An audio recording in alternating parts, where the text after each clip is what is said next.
how to show date on Samsung phone status bar. Hey everyone, welcome back to the channel. If you're new here, don't forget to hit the subscribe button and turn on the notification bell to not miss any updates. If you're looking to make your Samsung phone even more functional, you're in the right place. Today, we're diving into a handy feature that many users overlook, showing the date on your Samsung phone status bar. So, first things first, open up the Galaxy Store.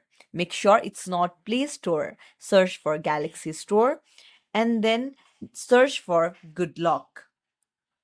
So, once you find it, install it. And while it's installing, don't forget to give a thumbs up to our channel.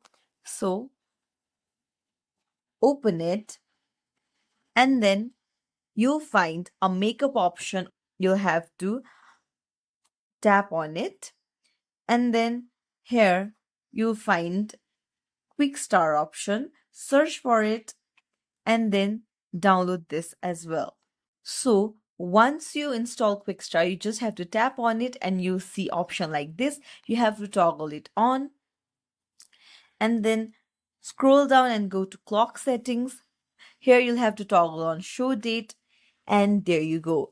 You can see the date on the top. It's as simple as that. If you found this tutorial helpful, don't forget to like and subscribe to our channel for more helpful tips and tricks. Thank you for watching. See you in the next video, everyone.